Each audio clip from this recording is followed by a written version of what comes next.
আপনাদের সকলকে স্বাগত জানাই অন্ধকারের আওয়াজ চ্যানেলে। আমাদের আজকের নিবেদন তারানাথ তান্ত্রিক ও ডামরির প্রতিশোধ।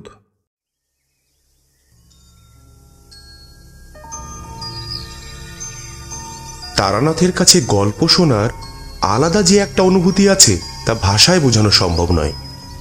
প্রথম যেদিন তার বাড়িতে গিয়েছিলাম সেদিনের অনুভূতি ছিল অন্যরকম। তখনের সময়টাও ছিল যুদ্ধের। এখনো যে যুদ্ধ থেমেছে তা নয়, আবহাওয়াটাও গরমই আছে আগের মতোই। তার সঙ্গে বেড়ে যাচ্ছে জিনিসপত্রের দাম। আজ কিশোরী নেই আমার সাথে, কি একটা কাজে যেন শহরের বাইরে গেছে। আমি প্রথমে ভেবেছিলাম আজ আর আসব না, কিন্তু ওই যে কথায় বলে না, স্বভাব যায় না মরলে। মনের উপর নিয়ন্ত্রণ থাকে না আমার যখন তারানাথের বাড়িতে আসার কথা থাকে। আজ কিন্তু অন্য দিনের মতো মেঘলা নয় পরিবেশ, বরং বেশ রৌদ্রোজ্জ্বলই বলা যায়। বাড়িতে টুকিটাকি কয়েকটা কাজ সেরে নিয়ে আমি একাই তারানাথের বাড়ির দিকে রওনা দিলাম। মাসের শেষ, তাই হিসাব করে দেখে নিয়ে একটা পাসিং শোয়ের প্যাকেট কিনেও নিলাম। তারপর খুশি মনে তারানাথের বাড়ি পৌঁছে দেখলাম আজ তারানাথের বাড়িতে খদ্দের এসেছে। তারানাথের বাইরের বারান্দার তক্তপোষের উপর বসে একজন মধ্যবয়স্ক মানুষ। সে তারানাথের দিকে তাকিয়ে থাকায় মুখটা ভালোভাবে দেখা গেল না। তারানাথ চিন্তিত মুখে তার দিকে তাকিয়ে কি যেন ভাবছে। আমি বাইরের উঠোনের কাজটায় পায়চারি করতে লাগলাম। না, আজ কিশোরী এলে বড্ড ভালো হতো। এভাবে একা এমন একটা পরিস্থিতিতে পড়তে আমার ঠিক ভালো লাগছে না। কিন্তু এরকম ভাবে বেশিক্ষণ থাকতে হলো না। লোকটি উঠে তারানাথকে নমস্কার করে বেরিয়ে যেতেই আমি ঢুকলাম। তারানাথের মুখটা খুশিতে উজ্জ্বল। প্রণামী বাবদ বোধহয় ভালোই টাকা পেয়েছে। আমায় দেখে বলল, তুমি একটু বসো কেমন, আমি ঝট করে গিয়ে রাস্তার মোড়ের দোকান থেকে একটু তেলে ভাজা কিনে আনি।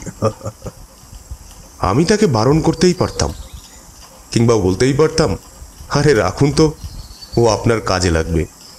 আজ খদ্দের হয়েছে, কাল তো নাও হতে পারে। কিন্তু পৃথিবীর মায়ার উপর কোনো তত্ত্ব প্রভাব ফেলতে পারে না। নিজের পয়সায় আমাকে খাওয়ানোর যে ইচ্ছাটা তারানাথের মনে উদ্রেক হয়েছে তাকে আর ম্লান করে দিতে ইচ্ছা হলো না। আমি তক্তপোষের একপাশে বসলাম।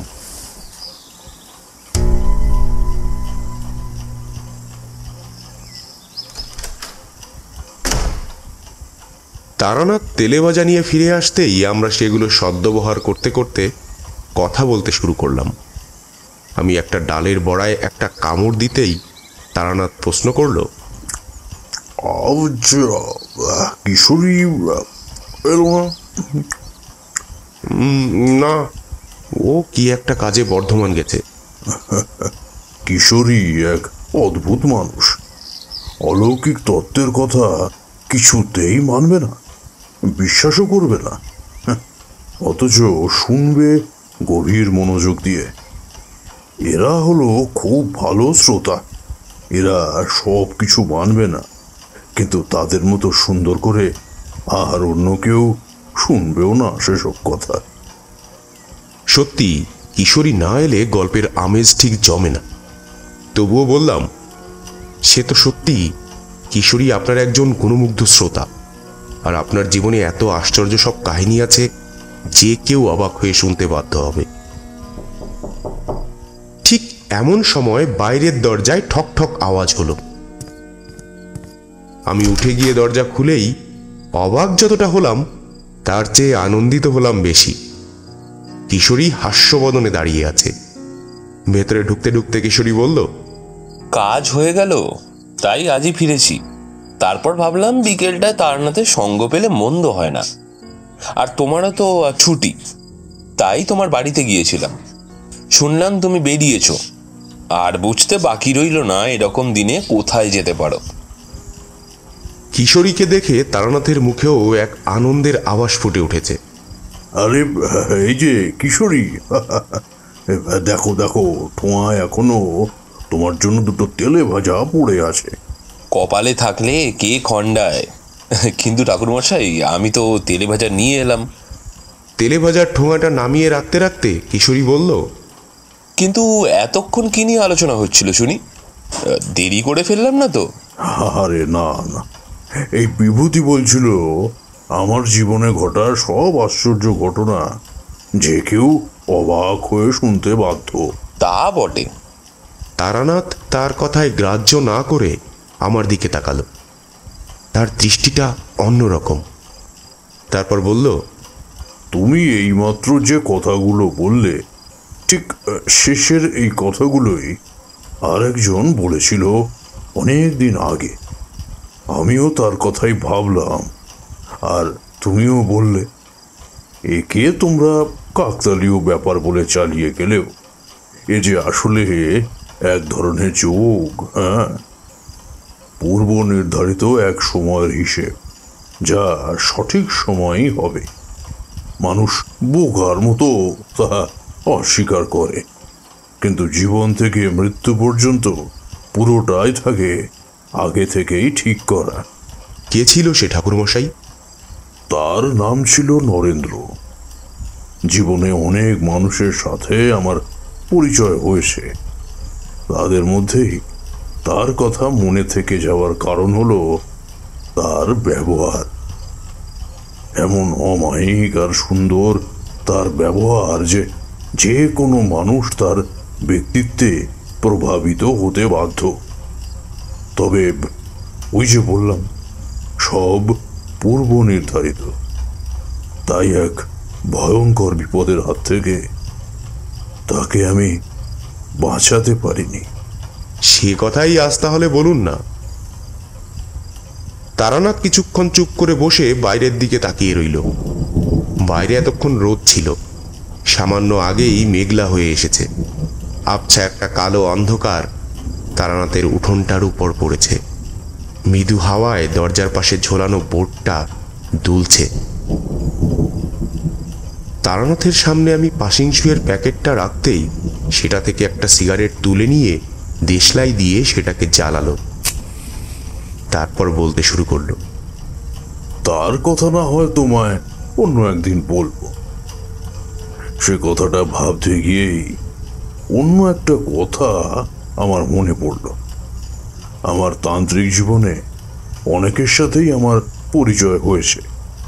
অনেক তান্ত্রিক কিংবা সাধু সঙ্গ আমি পেয়েছি। তবে তাদের মধ্যে অধিকাংশই ঠক, সবই বড়। শরীরে সাধুর পোশাক, অথচ মনে পাপ আর লোভে ভরা। বেশিরভাগ তান্ত্রিক কিংবা উচ্চ স্তরের সাধুর মুখের ভাষা খুবই খারাপ, অথচ তারা এমন অনেক কিছু জানে যা জানতে গেলে অনেক সাধনা করতে হয়। এদের অনেকের বাইরেটা দেখে তুমি ধোঁকা খেয়ে যাবে, কিন্তু ভেতরটা অন্যরকম। তেমনি একবার এক সাধুর বাইরের আবরণ আর মুখের কথা শুনে তাকে অগ্রাহ্য করে এক চরম বিপদের মধ্যে আমি পড়েছিলাম। আজ আমি সেই কথাই তোমাদের বলবো, শোনো।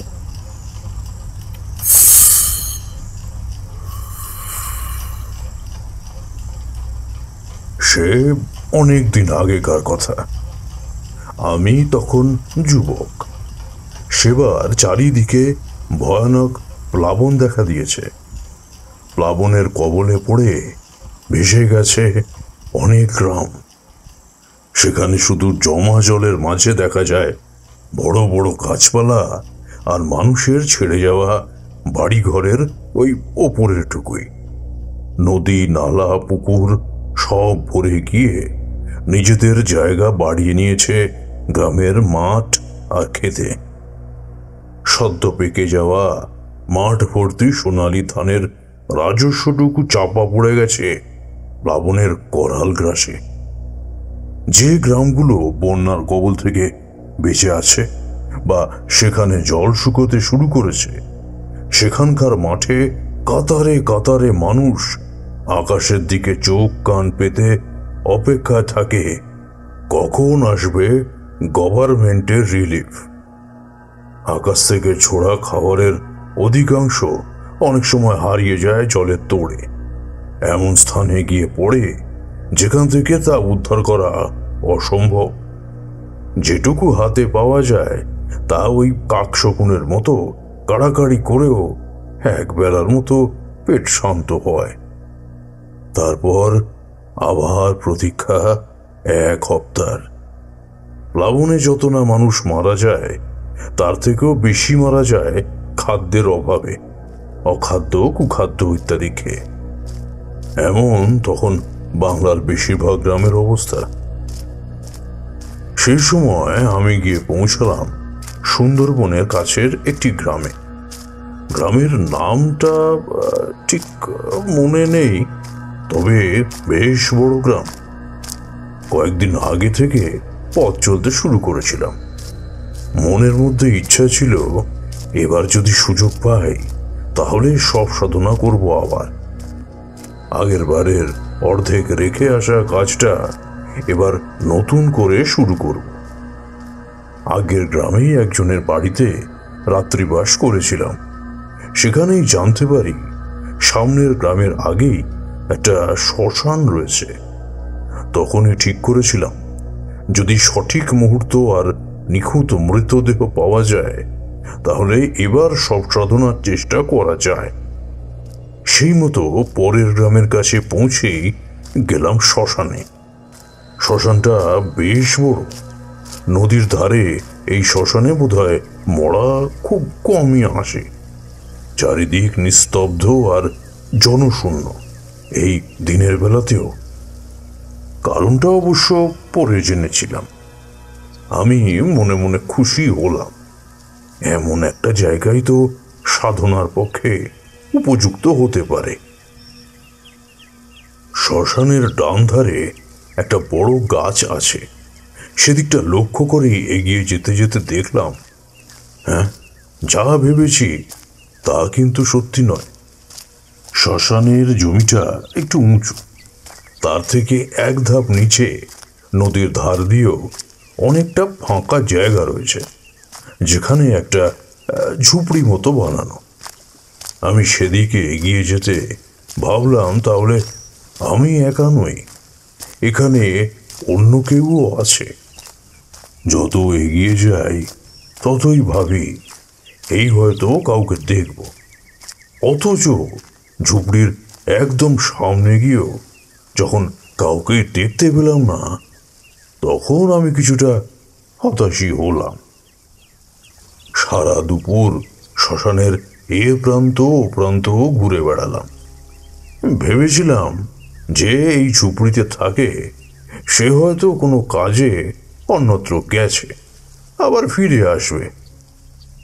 কিন্তু বিকেল পর্যন্ত কারো দেখা মিলল না। পাশের নদীতে জল ছাপিয়ে এসে কূলের মাটিও স্পর্শ করে ফেলেছে। ওপারের যতটা চোখে দেখা যায় তাতে ঘন জঙ্গল ছাড়া অন্য কিছুই চোখে পড়ল না। নদীর জলে নেমে কিছুক্ষণ স্নান করলাম। তারপর সেই কুটিরের কাছে গিয়ে ঢুকলাম তার ভেতরে। ভেতরে একটা ছেঁড়া মাদুর পাতা মাটিতে। এছাড়া আর কোনো কিছুই নেই যা দিয়ে শনাক্ত করা যায় এখানে কেউ থাকতো। সকাল থেকে কিছুই খাওয়া হয়নি, তবুও খিদে তেমন একটা পেল না। আমি সেই মাদুরে শুয়ে কিছুক্ষণ এটা ওটা ভাবতে ভাবতেই ঘুমিয়ে পড়লাম। ঘুমটা ভাঙল গভীর রাতে। বাইরে অন্ধকার ঘুটঘুট করছে, তবুও অল্প চাঁদের আলোয় হালকা চোখ সহে গেলে দেখা যায় কিছুটা। আমি ঘুম ভেঙে উঠে বসে তাকিয়ে রইলাম বাইরের দিকে। কিছুক্ষণের মধ্যে চোখ সয়ে যেতেই দেখলাম একটু দূরে নদীর ধারে এক জায়গায় আগুন জ্বলছে। ব্যাপারটা দেখেই আমার বাকি ঘুমটাও সাথে সাথে ভেঙে গেল। ভালো করে তাকিয়ে দেখি, হ্যাঁ, ভুল দেখিনি, সত্যিই এক জায়গায় আগুন জ্বলছে। আমি এবার 2 চোখ ভালো করে রগড়াতে রগড়াতে ঝুপড়ি ছেড়ে বাইরে বেরিয়ে এলাম। কালো নিকষ রাতে শ্মশানের অবস্থা কেমন হয় তা তোমাদের আমি বোঝাতে পারবো না। চারিদিকে একটাও জনপ্রাণী নেই। থেকে থেকে শেয়ালের হুক্কা হুয়া ডাক ভেসে আসছে।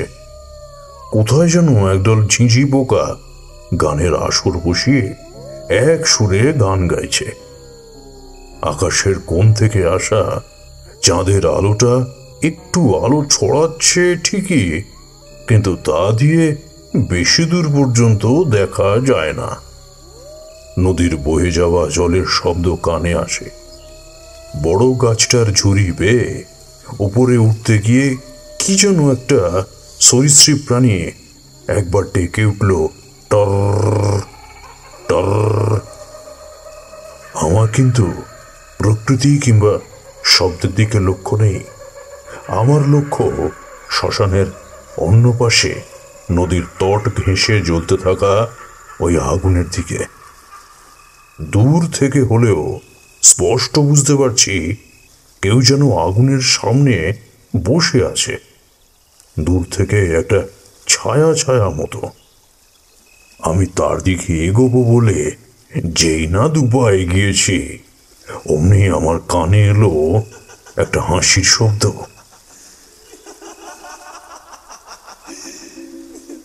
সে হাসির শব্দ বর্ণনা করাও আমার পক্ষে দুঃসাধ্য।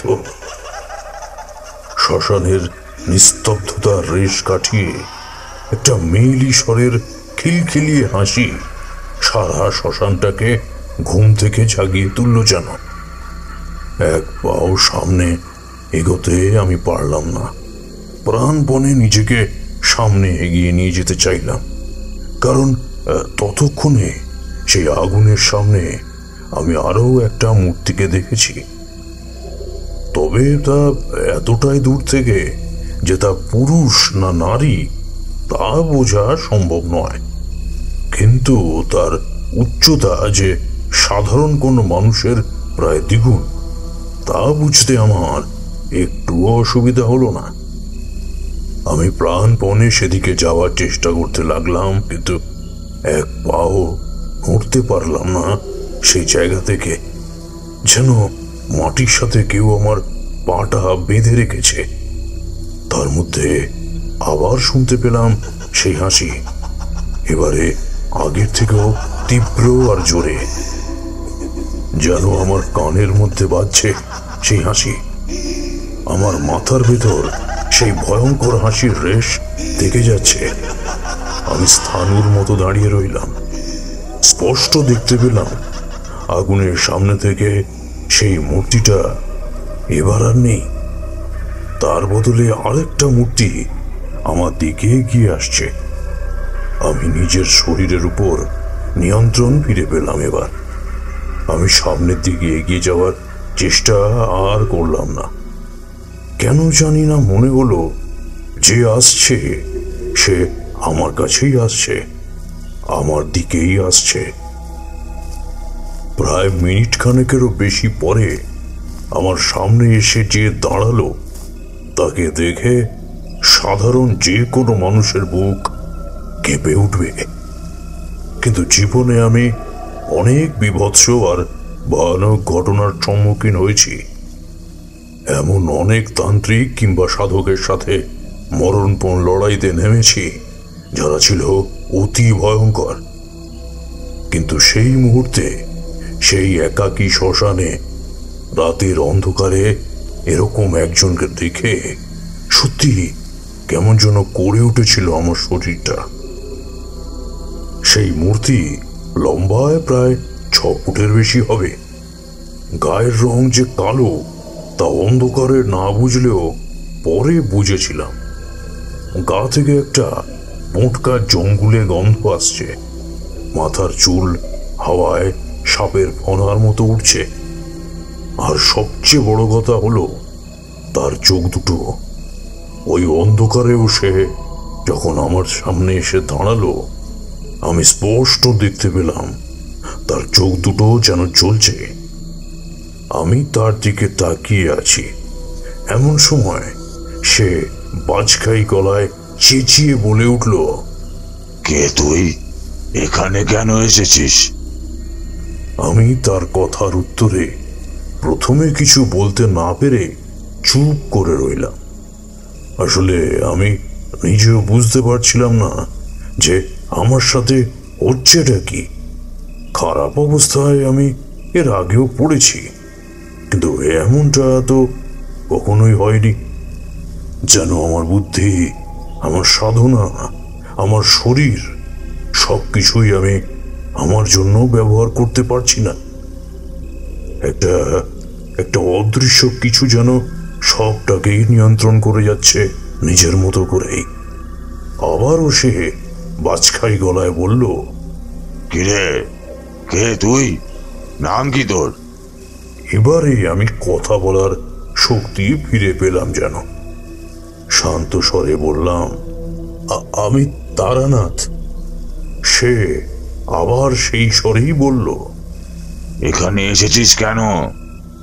আমি সবটাই বললাম তাকে, ধীরে ধীরে শান্তভাবে, যেমন এক শিশু তার মনের কথা অভিভাবকের কাছে বলে, অথবা ধরো যেন গুরুমশাইয়ের কাছে এক শিক্ষার্থী বলছে তার নিজের কথা।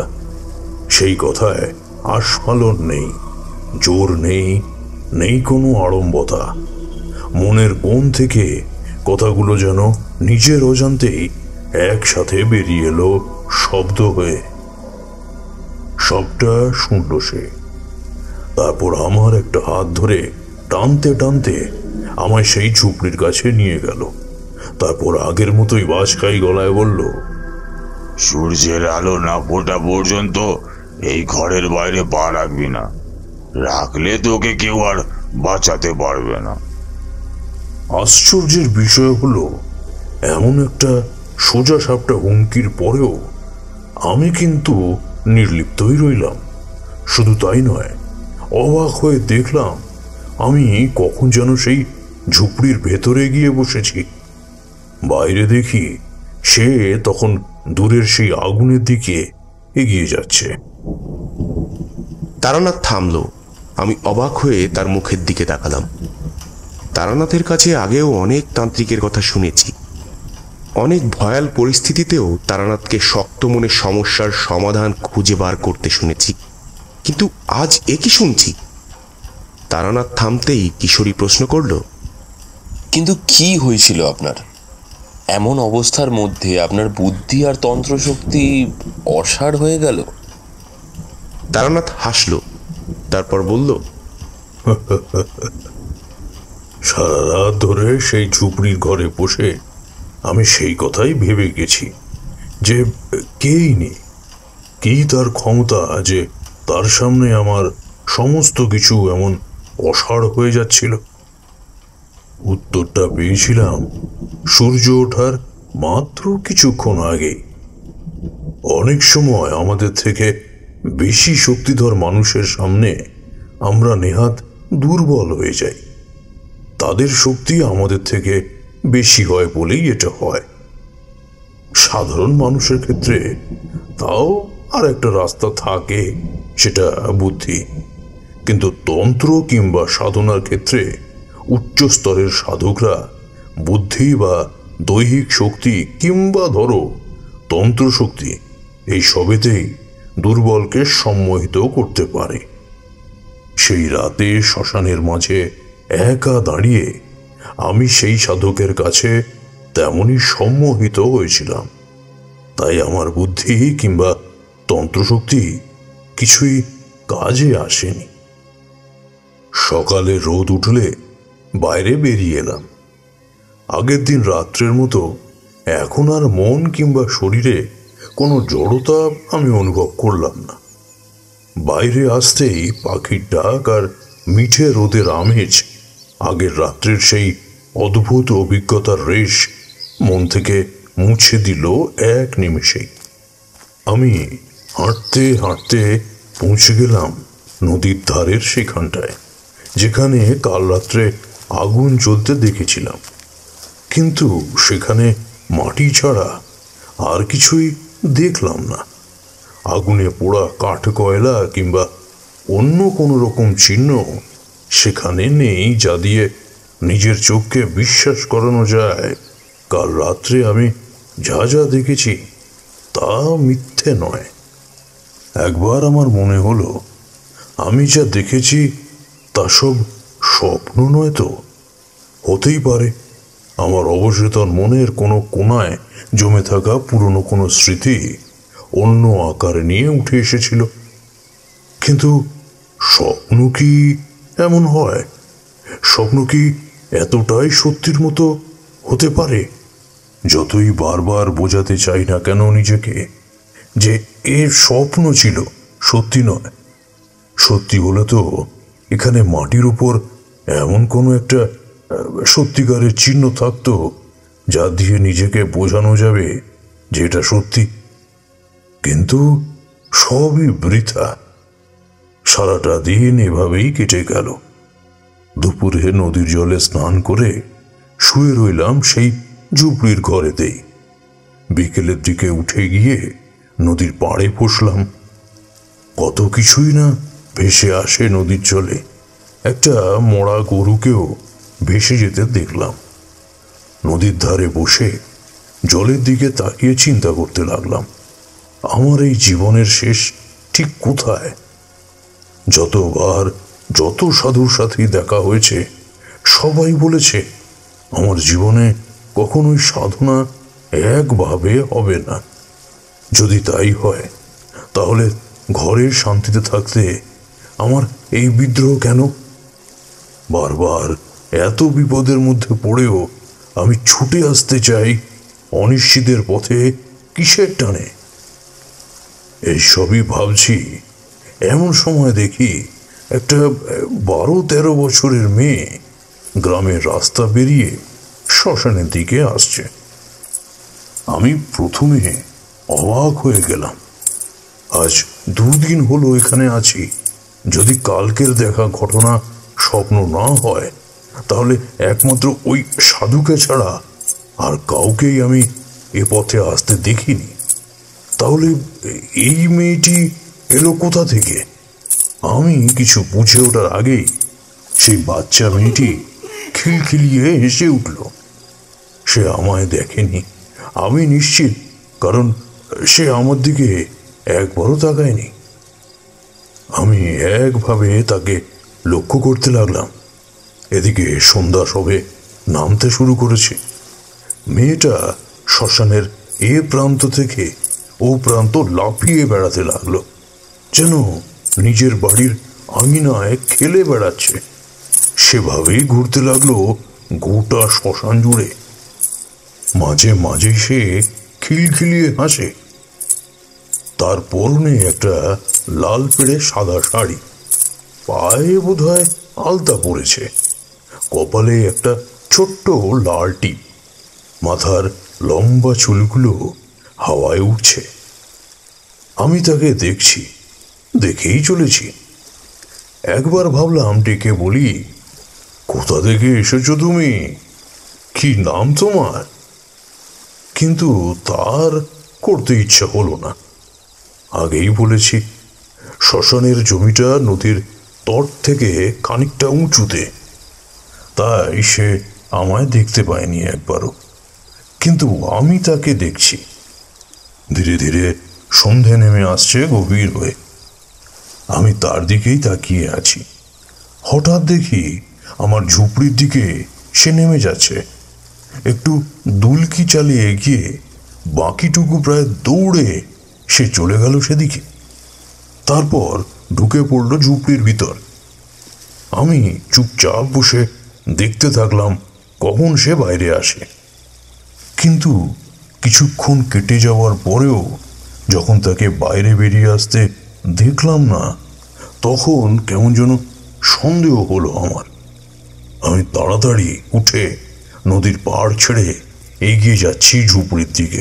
ঠিক তখনই সন্ধ্যের অন্ধকারটা গাঢ় হয়ে রাত নামলো যেন। আমি হেঁটে যাচ্ছি ঝুপড়ির দিকে। অনেকক্ষণ হাঁটার পর ভালো করে সামনে তাকিয়ে দেখি ঝুপড়িটা তো আমার থেকে সেই অনেক দূরেই পড়ে আছে। আমি এতক্ষণ ধরে হেঁটে এক পাও এগোতে পারিনি। যেখানে নদীর পাড়ে তটের উপর বসেছিলাম সেখানেই দাঁড়িয়ে আছি। অবাক হয়ে গেলাম এই কাণ্ড দেখে। আবার সামনে তাকালাম, আর তাকাতেই দেখি ঝুপড়ির বাইরে দাঁড়িয়ে আছে সেই মেয়েটা। কিন্তু এখন আর তার মুখে সেই আগের মতো খুশি বা মিষ্টতা নেই। তার বদলে ফুটে উঠেছে একটা ক্রূরতা। এইটুকু বয়সের একটা বাচ্চা মেয়ের মুখে এই ভাব স্বাভাবিক নয়। আমি বুঝতে পারলাম এ কোনো সাধারণ বালিকা নয়। দ্রুত নিজেকে বিপদ থেকে রক্ষার জন্য গাত্রবন্ধন করে নিলাম। তারপর আবার এগোতে যাব সেই দিকে, ঠিক তখনই শুনলাম গতকাল রাত্রের সেই বাজখাই গলার সাবধান বাণী। এগোস না ওদিকে, এগোলেই মৃত্যু নিশ্চিত। এই কথায় এমন কিছু একটা ছিল যা আমার চলা থামিয়ে দিল।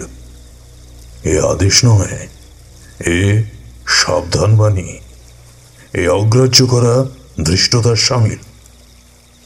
বিশেষত কাল রাতে এই কণ্ঠের অধিকারীর শক্তির পরিচয় আমি পেয়েছি।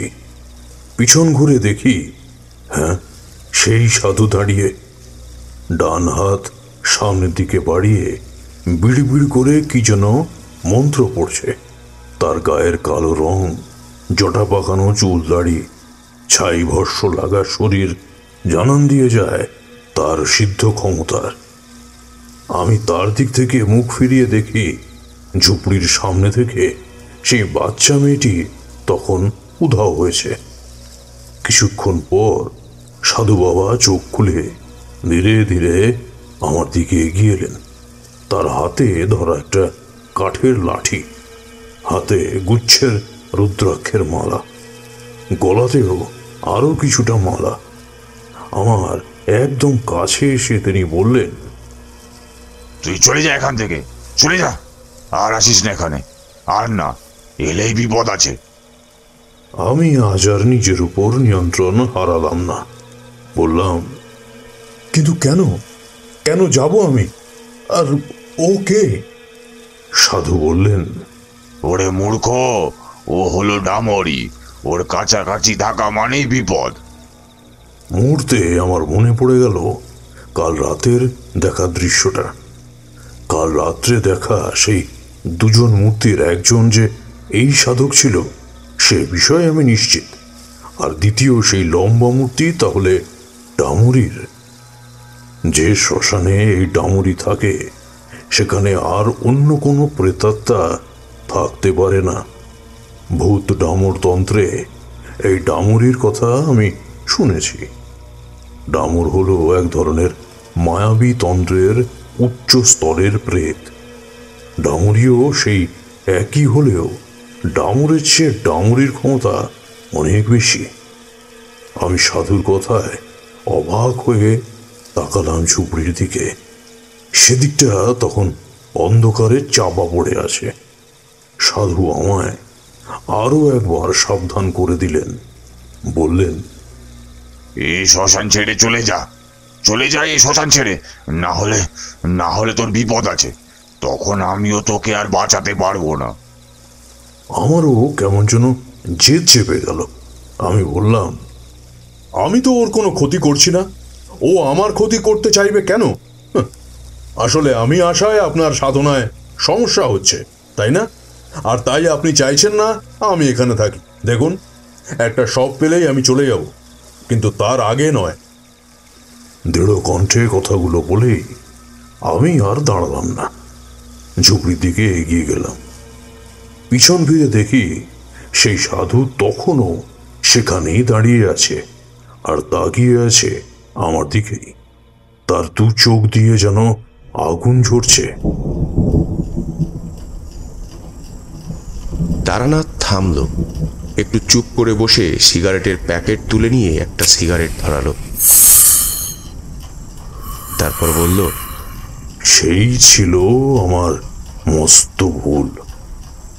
সে ভুলের জন্য আমি পরে অনুতপ্ত হয়েছিলাম, কিন্তু তখন ব্যাপারটা অনেক দূর পর্যন্ত গড়িয়ে গেছে।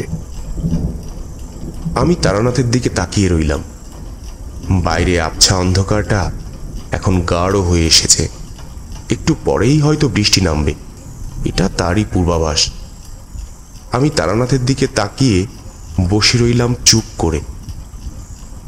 এই যে গল্প বলতে বলতে মাঝে মাঝে থেমে যাওয়া, এর অর্থ হলো পুরনো স্মৃতিকে আরো একটু ভালো করে ঝালিয়ে নেওয়া। আমি এসবে বাধা দিই না, অথবা অযথা প্রশ্ন করে বিরক্ত করি না। কিশোরীও আজ আর তারানাথকে বিব্রত করল না। পাক্কা 4 মিনিট তারানাথ চুপ করে রইল। নিজের মগ্নতা আর গল্পের ঘটনা পরম্পরা সাজানো শেষ করে মুখ খুলল তারানাথ। বলল, সেদিন রাত্রে আর কিছুই হলো না। আসলে সেই যে আমি ঝুপড়ির ভেতরে ঢুকলাম আর বাইরে আসিনি, মনে মনে রাগ হচ্ছিল ভীষণ সেই সাধুর উপরে। আমি শ্মশানে এসে থাকছি বলে তার কি এত সমস্যা হচ্ছে যাতে আমি স্থান ছাড়লেই সে বাঁচে। রাতের বেলা আগের রাতের মতো কোনো হাসির শব্দ আমি আর শুনতে পেলাম না। পুরোপুরি নিশ্চিন্ত না হলেও ঘুমটা ভালোই হলো। শ্মশানের সকালটা কিন্তু ভারী মনোরম। রাতের অভিজ্ঞতা আর সকালের দৃশ্য, এই দুয়ের কোনো মিলই নেই। কুটিরের বাইরে দাঁড়িয়ে কুটিরের ভেতরের দিকে তাকিয়ে ভাবতে লাগলাম, কাল সেই মেয়েটি তো এই কুটিরের সামনে দাঁড়িয়েছিল। সেই আধো অন্ধকারেও তার মুখটা আমি বেশ ভালো করেই দেখেছিলাম, এতটাই ভালো করে যে তার ক্রূরতায় ভরা চোখ দুটো এখনো চোখ বুঝলেই ভেসে উঠছে আমার চোখের সামনে। একবার মনে হলো, থাক না, চলেই যাই এই শ্মশান ছেড়ে। যা জানি না তার সাথে জেদ করে লড়াই করে কি লাভ। ডামরের কথা যেটুকুনি জানি, সে এক ভয়ানক প্রেত। তার অসাধ্য কিছুই নেই। নিজের মায়া বিস্তার করে সে এমন কিছু করতে পারে যা বড় বড় সাধককেও নাস্তানাবুদ করে দেয়, এমনকি প্রাণ পর্যন্ত যেতে পারে। কিন্তু এই একটা জিনিস আমার মধ্যে তখন পেয়ে বসেছে, জেদ। তার বশবর্তী হয়ে আমি সেখান থেকে চলে যাওয়ার কথাও ভাবতে পারছি না। একটা সুলক্ষণযুক্ত মোড়া পেলেই আমি এখান থেকে চলে যাব, কিন্তু তার আগে যাই হয়ে যাক না কেন আমি কোথাও যাব না। আমায় আমার সাধনা সেখানেই সম্পূর্ণ করতে হবে। তখনও বুঝিনি, কিন্তু পরে আমি বুঝতে পারছিলাম সে সময়ের আগে থেকেই আমি ডামরের মায়ায় পড়ে গেছিলাম। না হলে আমার মতো একজন সাধক এত রাগ, এত জেদ নিয়ে এ শ্মশানে পড়ে থাকবে কেন? কিসের টানে? আমি তারানাথের দিকে তাকালাম। এও কি সম্ভব? তার মতো সাধকের মনেও যে এমন রিপুর উদ্রেক করতে পারে, সে যে সামান্য কেউ নয় তা বুঝতে পারছিলাম। এবার কিশোরী বলল, কিন্তু তখন এটা বুঝতে পারেননি কেন? তারানাথ হাসল, তারপর বলল, ধরো আমি তোমার বাড়িতে যদি যাই, সেখানে কর্তাকে তুমি তো। আমি যে তার স্থানে প্রবেশ করেছিলাম, সরাসরি না বলতে পারলেও সেই কথাই আমায় শক্ত গলায় বারবার বলেছিল সেই সাধু। আমি মূর্খ ছিলাম। আমি ছিলাম সেই ডামরির মায়ার বশে। একটু থেমে তারানাথ আবার শুরু করল, সারাদিন শ্মশানে ঘুরোঘুরি করে, নদীর জলে স্নান করে গাছের ছায়ায় গিয়ে বসলাম। তখন দেখি নদীর জলে গা বিছিয়ে স্নান করছে কয়েকজন যুবতী নারী, তাদের উন্মুক্ত আদুর শরীর। সূর্যের কিরণ নদীর জলে পড়ে কাঁচা সোনার মতো বিচ্ছুরিত হচ্ছে। সেই কিরণ আদুর নারীর শরীরে হলুদ রাঙা গায়ে পড়ে দ্বিগুণ করে দিচ্ছে তাদের সৌন্দর্য। যেন মনে হচ্ছে সাদা রাজহংসীর দল নদীর জলে জলকেলি করছে। সেদিক থেকে চোখ ফেরানো দায়। মনের মধ্যে অবনমিত করে রাখা কামনা বাসনা তীব্র বেগে শরীরের রন্ধ্রে রন্ধ্রে ছড়িয়ে পড়তে চাইছে। অনেক চেষ্টা করেও সেদিক থেকে চোখ আর মন আমি সরাতে পারলাম না। সাধকদের সব কিছুর ঊর্ধ্বে থাকতে হয়। সমস্ত রিপুর উপর নিজের নিয়ন্ত্রণ না থাকলে তন্ত্রশক্তি ক্রমশ দুর্বল হতে থাকে। আমি কিছুক্ষণ নদীর দিকে তাকিয়ে সেসব দেখতে লাগলাম। গাছের তলা থেকে উঠে যাওয়ার ইচ্ছে একদমই হচ্ছে না আমার।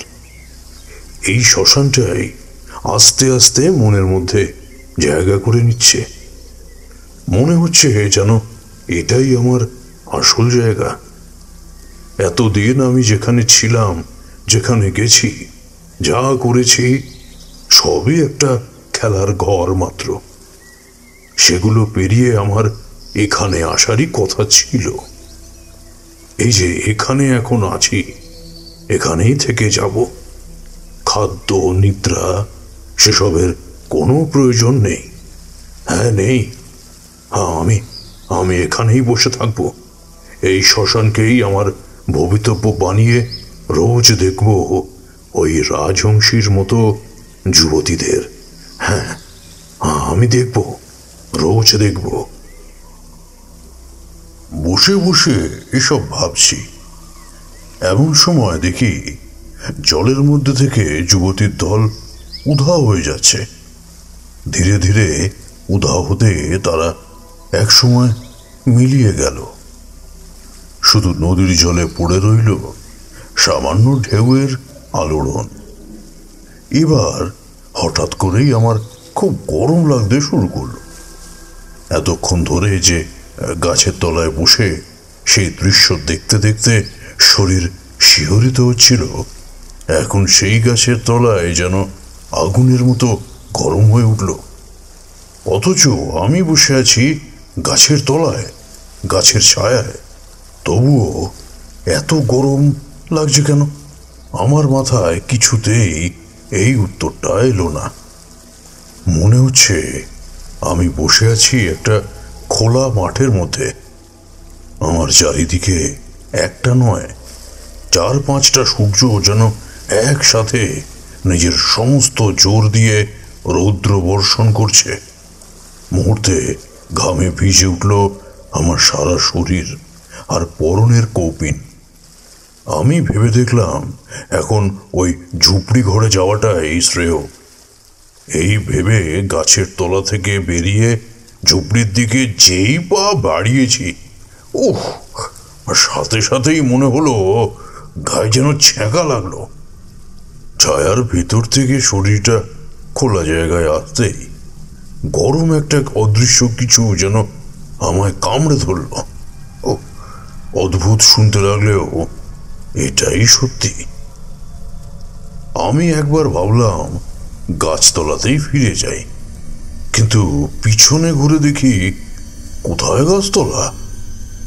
আমি যেখানে দাঁড়িয়ে আছি সেখান থেকে গাছতলা যত দূরে, সেই ঝুপড়িও ততই দূরে। ঝুপড়ির তলায় যাব ঠিক করে যেই এগিয়ে যেতে শুরু করেছি, এমন সময় গাছতলার দিক থেকে একটা হাসির শব্দ শুনলাম। তাকিয়ে দেখি সেই 12-13 বছরের বাচ্চা মেয়েটা দাঁড়িয়ে, লাল পেড়ে শাড়ি, কপালে টিপ, পায়ে আলতার, মুখে সেই হাসি। চোখ দুটো এত উজ্জ্বল যে এতটা দূর থেকেও স্পষ্ট দেখা যাচ্ছে। আমি আর রাগ সামলাতে পারলাম না, চিৎকার করে উঠলাম, কে তুই? কি চাস আমার কাছে? নিজের গলার স্বরে নিজেই চমকে উঠলাম। আমার গলার স্বর এত রুক্ষ, এত কঠিন। তার কিন্তু কোনো প্রতিক্রিয়া হলো না। সে একইভাবে হাসতে লাগলো। আমি এবার ভাবলাম, যা হবার হবে, ও ডামরি হোক বা যাই হোক, ওকে আমি ছাড়ব না। এই ভেবে তার দিকে দৌড়ে গেলাম। তার দিকে দৌড়তে দৌড়তে লক্ষ্য করলাম তার মুখের ভাব ধীরে ধীরে বদলে যাচ্ছে। ধীরে ধীরে হাসি মুখের বদলে একটা ক্রূর বীভৎস হাসি তার মুখে ফুটে উঠছে। আমি যত এগোই ততই যেন তার শরীরটা আস্তে আস্তে বড় হচ্ছে। এবার আমি থমকে দাঁড়ালাম। কোথা থেকে যেন একটা গলার স্বর ভেসে আসছে। কোথা থেকে কোথা থেকে? চারিদিকে তাকালাম। নদীর শান্ত জলে এখন আর সামান্য ঢেউও নেই। যেন অজানা কিছুর আগমনের সূচনায় নদীটাও দম বন্ধ করে অপেক্ষা করছে। গরমটা ধীরে ধীরে বাড়তে লাগলো। আবার আমি আবার তাকালাম সামনের দিকে। কিন্তু কিন্তু কোথায় সেই অদ্ভুত বাচ্চা মেয়েটা? কোথায় সেই গাছতলা? আমি দাঁড়িয়ে আছি একটা মরুভূমির মতো জায়গায়। পায়ের নিচের মাটি নরম, কাদার মতো। চারিদিকে তাকিয়ে দেখি কোথাও কিচ্ছু নেই। চারিদিকে শুধু খোলা আকাশ, আর শেষ দিগন্তে আকাশের সাথেই মেশা এই নরম মাটিতে ভরা ফাঁকা প্রান্তর। কোথায় গেল সেই শ্মশান? আর সেই মেয়েটাই বা কোথায় গেল? আমি এসব ভাবতে ভাবতে সামনের দিকে হাঁটতে শুরু করলাম। কাদামাটির মধ্যে দিয়ে হাঁটতে কষ্ট হচ্ছে। পায়ে জড়িয়ে যাচ্ছে সেই আঠার মতো কাদা। কখনো পা ডুবে যাচ্ছে তাতে, আবার সেই কালো কাদা ছিটকে এসে লাগছে গায়ে। সব থেকে বিরক্তির ব্যাপার হলো এ কাদার একটা নিজস্ব গন্ধ আছে, যেন হাড় পোড়া একটা ধোঁয়া ধোঁয়া গন্ধ। আমি হাঁটতে লাগলাম। যতই হেঁটে যাচ্ছি ততই মনে হচ্ছে প্রান্তরের কোনো শেষ নেই। মরুভূমির কাছাকাছি কোনো গ্রাম বা সমতল জলভূমি থাকলে একদম প্রান্তে সবুজের আভা দেখা যায়, কিন্তু এখানে চারিদিকে কোনো কিছুই নেই। শুধু গোল একটা ধূসর কাদার পৃথিবীতে আমি একা। আমি চিৎকার করে বললাম, কেউ কোথায় আছো? কেউ আছো? আমাকে বাঁচাও! ফাঁকা প্রান্তরের মধ্যে আমার গলার শব্দগুলো ভাসতে ভাসতে হারিয়ে গেল কোথাও যেন। আমার মাথার ভেতরটা শান্ত হয়ে আসতে লাগলো। এবার চারিদিকের আলো কমে আসছে, আর তার সাথেই কমে আসছে প্রচন্ড গরমটাও।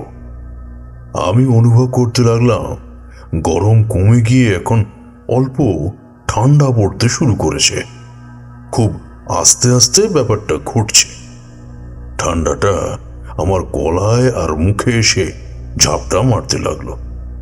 চোখ মুখ বুজে আসছে। কোনো মতে চোখ খুলে এদিক ওদিক তাকাতে তাকাতে এক জায়গায় চোখ পড়তেই আমি আবার অবাক হলাম। যে প্রান্তরটা এতক্ষণ ফাঁকা জনশূন্য বলে মনে হচ্ছিল, আমার বাম দিকে সেই প্রান্তরের উপর কোথা থেকে যেন জন্ম নিয়েছে একটা বড় গাছ। গাছটার গলায় মাটিতে কি যেন একটা আছে। আমি মন্ত্রমুগ্ধের মতো সেদিকে তাকিয়ে থাকতে থাকতে এগিয়ে গেলাম। একটা শব্দ আসছে অনেক দূর থেকে। কে যেন আমায় ডাকছে। আমি কি ঠিক শুনছি নাকি ভুল? ভালো করে শুনবো বলে চুপ করে দাঁড়ালাম। চোখ বন্ধ করে মনোযোগ দিয়ে শুনতে লাগলাম। কই, না তো, কেউই তো ডাকছে না। তাহলে কি আমার মনের ভুল হলো? এতটা ভুল মনে হতে তো পারে না। আমি ততক্ষণে গাছের তলায় পৌঁছে গেছি। দূর থেকে যে জিনিসটা বোঝা যাচ্ছিল না তা এখন বোঝা যাচ্ছে। গাছের তলায় রাখা জিনিসটা আর কিছুই না, একটা কলসি, একটা পিতলের চকচকে কলসি, যার উপর উল্টে রাখা একটা পিতলের ঘটি। আমি এবার সেদিক থেকে চোখ তুলে তাকালাম গাছটার দিকে। এরকম একটা গাছ আমি কোনোদিনও দেখিনি। গাছের ডালগুলো থেকে নেমে আসছে একরকম সবুজ রঙের লম্বা লম্বা জিনিস। ওটা ফলই হবে হয়তো। গাছে এক ধরনের সবুজ রঙের ফুলও আছে। এরকম ফুল এর আগে আমি কোনোদিনও দেখিনি। সেই ফুলের গন্ধটা সুন্দর, তবে তা কেমন তা প্রকাশ করা আমার দ্বারা সম্ভব নয়। গন্ধটা যেন নাকের মধ্যে নয়, মাথার মধ্যে গিয়ে আঘাত করছে। মাথা আমার ঝিমঝিম করতে লাগলো। মাথার ভেতর কেমন যেন ওলট পালট হয়ে যেতে লাগলো সবকিছু। কি ওই ফুলের জন্যই? কিন্তু এ গাছের ঝুড়িগুলো যে সবুজ, বট অশ্বত্থের মতো নেমে আসা ঝুড়িগুলো যেন সজীব, জীবন্ত।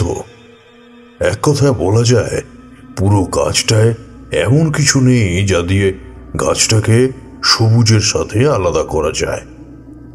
একবার আমার মনে হলো যদি মাটি খুঁড়ে দেখা যায় তাহলে বোধহয় দেখতে পাওয়া যাবে তার শিকড়গুলো সবুজ।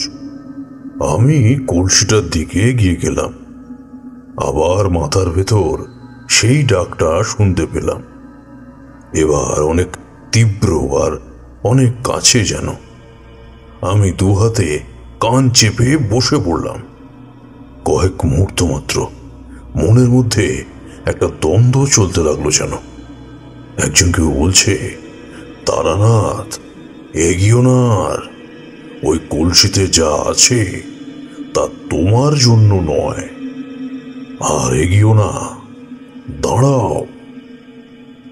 আবার অন্য একটা গলা বলছে, তারানাথ, তারানাথ দাঁড়িয়ে কেন, এগিয়ে যাও, তোমার জন্য অপেক্ষা করছে ওই কলস, উন্মুক্ত করো তার মুখ, যাও যাও যাও, দেরি করো না। শেষের এই যাও যাও কথাটা হাওয়ার মতো মাথার ভেতরে ভেসে বেড়াতে লাগলো। আমি বুঝতেই পারছিলাম না যে আমি কি করব। আসলে সেই মুহূর্তে এটা ভাবার মতো ভাবনাটাও যে আমার মাথায় আসছিল না। ওই কলসিটা আমায় টানতে লাগলো। ওহ, সে কি বিষম টান! আমি তার টান অগ্রাহ্য করতে পারলাম না। এগিয়ে যেতে লাগলাম তার আরো কাছে। এমন সময় কোত্থেকে যেন একটা তীব্র ঝড় উঠল। কোথাও কিছু নেই, শুধু এই গাছতলাটা জুড়ে একটা ঘূর্ণিঝড়ে ঢেকে গেল গাছের চারপাশটা। আমার মনের মধ্যে থেকে আস্তে আস্তে টানটা কেমন যেন হালকা হয়ে যেতে লাগলো। আমি ভাবলাম, কি দরকার ওই কলসি খুলে, কি না কি আছে। অজানা অচেনা জায়গায় এভাবে একা দাঁড়িয়ে থাকাটাও তো ঠিক নয়। কিন্তু এই যে ঘূর্ণিঝড় চলছে, আমি তো বেরিয়ে যেতেও পারবো না। ঠিক সেই সময় একটা হাসি শোনা গেল। তবে এবার আর খিলখিলিয়ে হাসি নয়, কেউ যেন রাগে ক্রোধে ফুঁসছে আর তার মধ্যেই মাঝে মাঝে হাসছে। ঘূর্ণিঝড়টা কমে গেল আস্তে আস্তে, আর আমি দেখতে পেলাম সেই নারী মূর্তিকে। প্রায় আমার থেকে দ্বিগুণ বড় তার আকার, আয়তন, পরনে লাল পেড়ে শাড়ি, কপালে লাল টিপ, খোলা চুল হাওয়ায় উঠছে। এত বড় চুলগুলো যদি নিচে নেমে আসে তাহলে মাটিতে এসে ঠেকবে। সে আমার দিকে তাকিয়ে ক্রোধে ফুঁসছে।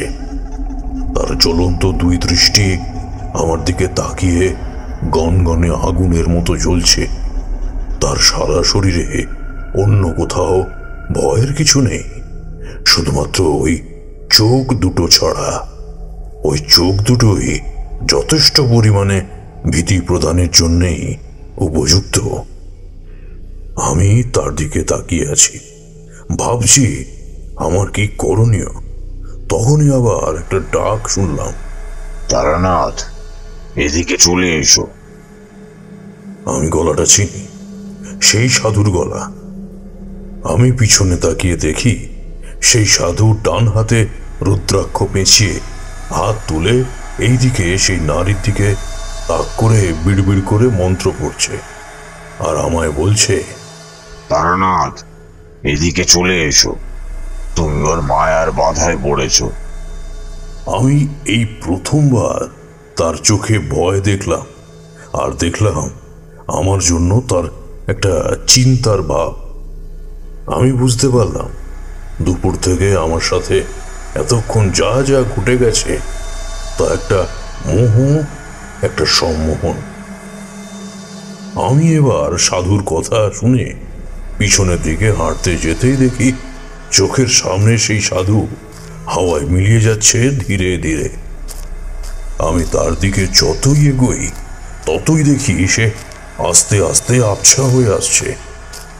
আমার পিছনের দিকে তখন একটা শোঁ শোঁ শব্দ উঠেছে। সেদিকে না তাকিয়েই আমি ছুটতে লাগলাম সাধুর দিকে। শেষ মুহূর্তে পুরোপুরি মিলিয়ে যাওয়ার আগে সে আমায় বলল, ফিরে এসো তারানাথ, তুমি এখনো কিন্তু ডামরির মায়া জালে আবদ্ধ। এ কথা বলতে বলতেই সে মিলিয়ে গেল। আমি মাটির উপর পড়ে গেলাম। এবার মন আর শরীরের উপর অনেকক্ষণ অন্যের নিয়ন্ত্রণ থাকায় তারা এখনো নিজেদের শক্তি ফিরে পায়নি।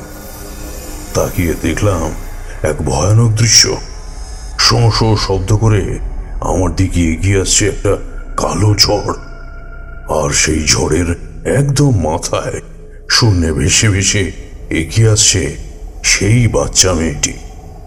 কিন্তু তার মুখে কোনো রকম ক্রূরতা ছিল না, ছিল একটা মোহের হাসি। অসম্ভব সুন্দর লাগছিল তাকে, আর সেই সুন্দরতাই আমার ভয়ের কারণ হয়ে উঠেছিল। এই অজানা এক মায়ার জগতে একা এক ডামরির ক্রোধের কালো ঝড়ের সামনে পড়ে মৃত্যু নিশ্চিত মনে হলো। যখন মনে হলো এখান থেকে নিস্তার পাবার কোনো উপায় নেই, ঠিক তখনই আমার কানে এলো একটা চেনা শব্দ। শব্দটা আমি জীবনে মাত্র দুবার শুনেছিলাম। সেই ছোটবেলায় কৈখালির মাঠে অদ্ভুত মানুষটা যখন আমায় একগাদা মন খারাপ দিয়ে গেছিল তখন, আর যখন নিজের গ্রামে এক বর্ষার রাতে মাছ ধরতে গিয়ে প্রাণ হারাচ্ছিলাম। এতক্ষণ ধরে চারপাশে একটা গন্ধ পাচ্ছিলাম, অশুভ মাংস আর হাড় পোড়ার গন্ধ। কিন্তু এই মুহূর্তে একদল শুয়োরের গোঁত গোঁত শব্দে সেই অশুভ গন্ধ কোথায় যেন উধাও হয়ে গেল। আমার বুকের ভেতরটা ঠান্ডা হয়ে গেল। আমি বুঝতে পারলাম কে আসছে। আমার চোখের সামনে দিয়েই কতগুলো লম্বা বড় বড় শুয়োর ঘোঁত ঘোঁত শব্দ করে এগিয়ে গেল সামনের ঝড়টার দিকে। এবার কিন্তু সেই বাচ্চা মেয়েটার শরীরটা ধীরে ধীরে বড় হতে লাগলো। বড় হতে হতে তার আকার দ্বিগুণ হয়ে উঠল। এবার তার চোখে দেখা গেল ক্রূরতা। চারিদিকের কালো ঘনিয়ে আসা মেঘটা আস্তে আস্তে আলোয় ভরে যেতে লাগলো। ডামরি ততক্ষণে মেঘ ছেড়ে মাটিতে নেমে এসেছে। শুয়োরগুলো এগিয়ে গেছে তাকে লক্ষ্য করে। আর একটু হলেই তাদের সংঘর্ষ হবে। আমি বিস্ময় আর ভয়ে প্রায় অর্ধচেতন হয়ে শুয়ে আছি মাটিতে। কাদা ভেজা মাটি আমার গায়ে লেগে আমার মন আর শরীর সব শীতল করে দিচ্ছে। আমার চোখ ধীরে ধীরে বুজে আসতে চাইল। আমি প্রাণপণে চোখ খুলতে চাইলাম, কিন্তু পারলাম না। আর শেষ মুহূর্তে শুনতে পেলাম সেই ডামুরির চিৎকার, আর তার সাথে সাথে ভেসে এলো একটা চেনা গলা, সাবধান। চেতনা যখন ফিরল তখন আমি শুয়ে আছি সেই ঝুপড়ি ঘরে। আমার মাথার কাছে বসে আছে সেই সাধু। আমি তাকে দেখেই উঠে বসতে গেলাম, কিন্তু তিনি বললেন, উঠতে হবে না, শুয়ে থাকো। তোমার শরীর দুর্বল, মনও অস্থির, তোমার বিশ্রামের প্রয়োজন। আমি কোনো মতে বললাম, কি কি হয়েছিল আমার? কি হলো এইসব? এখন এইসব কথা শোনার মতো শক্ত মন তোমার নেই। ডামরির মায়ায় আবদ্ধ ছিল বলেই এমনটা হয়েছে। তবে আর চিন্তা নেই, সব বিপদ কেটে গেছে। আমি অনেক চেষ্টা করেছিলাম তোমায় মায়া থেকে মুক্ত করতে, কিন্তু ও টের পেয়ে যায়। কিন্তু আমি অবাক হচ্ছি, অমন অবস্থায় তুমি তার হাত থেকে রক্ষা পেলে কি করে? আমি আর কিছুই বলতে পারলাম না। চোখ বুঝলাম, আমায় রক্ষা করতে যে এসেছিল তাকে না দেখেও অনুভব করতে পেরেছি আমি। তিনি তন্ত্রবিদ্যার মহান, তন্ত্রের সব পথে যার অবাধ বিচরণ, ষড়রিপু যার অধীনে থাকে, সেই মহান কাল ভৈরব। এবার তারানাথ চুপ করল। আমি বললাম, তারপর কি করলেন? তারপর সেখানে দিন দুয়েক ছিলাম। বলতে লজ্জা নেই, সেই সাধু আমায় অনেক সেবা করেছিলেন। আমি আত্মদংশনে ভুগছিলাম। আমায় বারবার সাবধান করার পরেও তার কথা আমি শুনিনি। তিনি হাসতে হাসতে বললেন, তুমি কি নিজের বশে ছিলে? তুমি যেদিন এখানে এসেছো সেদিন থেকেই তুমি ডামরির নজরে পড়েছ। আমি তোমায় অনেকবার বোঝানোর চেষ্টা করেছিলাম। সেদিন দুপুরে এদিকে এসে দেখি তুমি গাছের তলায় বসে আছো, কিন্তু তোমার সূক্ষ্ম দেহ অন্য কোথাও। আমি বুঝতে পারলাম তোমার কোনো বিপদ ঘটতে চলেছে, কিন্তু যখন তোমার সূক্ষ্ম দেহের পিছু পিছু তোমার কাছে পৌঁছলাম তখন অনেক দেরি হয়ে গেছে। কিন্তু আমি অবাক হচ্ছি এটা ভেবে, তুমি ডামর তন্ত্র না জেনো সেই মায়াজাল থেকে বেরোলে কি করে? আমি বললাম, সে যে আমিও জানি না। আমি মিথ্যা বলছি না, সাধুজি জানতো। তাই তিনি বললেন, এই ডামরই বড়ই ভয়ঙ্কর। এই তন্ত্রে সিদ্ধ হতে পারলে তুমি তাকে কাজে লাগাতে পারবে। তবে যারা নতুন এ পথে, তাদের ভয়ানক ক্ষতি করতে চায় এরা, যেমন তোমার করতে চেয়েছিল। অনেক কথা হয়েছিল সেই সাধুর সাথে। দেখলাম তার অনেক জ্ঞান, অনেক কঠিন সাধনায় তিনি সিদ্ধহস্ত। আমায় বললেন, এখন সব সাধনার চেষ্টা করো না। ডামরির নজর কিন্তু তোমার ওপরই রয়েছে। এরা বহু বছর পরেও সুযোগ পেলেই প্রতিশোধ নেয়। তবে আমায় আবার ডামর তন্ত্রে সিদ্ধ হতে হবে। আমি অবাক হয়ে বললাম, কেন? আপনি তো সেই তন্ত্রে সিদ্ধই। তিনি বলেছিলেন, যখন তুমি এ পথে সাধনা করবে তখন বুঝবে। তারানাথ থামল। বাইরে বৃষ্টির ধারাও কমে এসেছে। কিশোরী বলল, আচ্ছা, সেই সাধু এমন কথা বলেছিলেন কেন, জানতে পেরেছিলেন? তারানাথ বাইরের দিকে তাকালো। উদাসভাবে কিছুক্ষণ তাকিয়ে থেকে বলল, ডামর তন্ত্র বড় কঠিন পথ।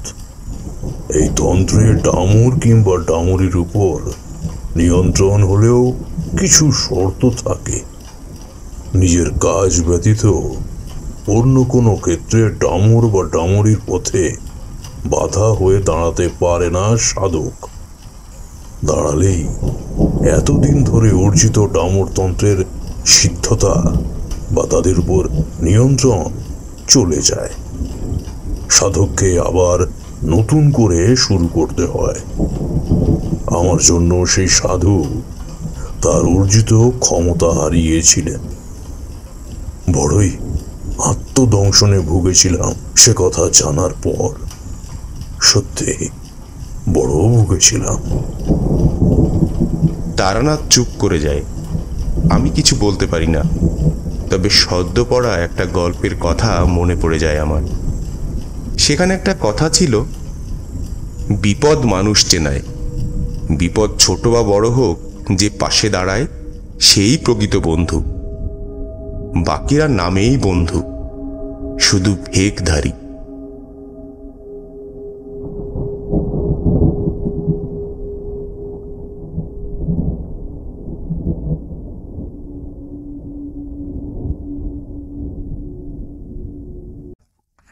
শুনছিলেন তারানাথ তান্ত্রিক ও ডামরির প্রতিশোধ। গল্পটি কেমন লাগলো অবশ্যই আমাদের কমেন্টের মাধ্যমে জানান, এবং যদি ভালো লেগে থাকে তাহলে অবশ্যই একটি লাইক করুন। আর এই রকম আরও গল্প শুনতে সাবস্ক্রাইব করতে পারেন অন্ধকারের আওয়াজ। দেখা হবে পরবর্তী একটি ভিডিওতে। ততক্ষণের জন্য ভালো থাকুন, সুস্থ থাকুন।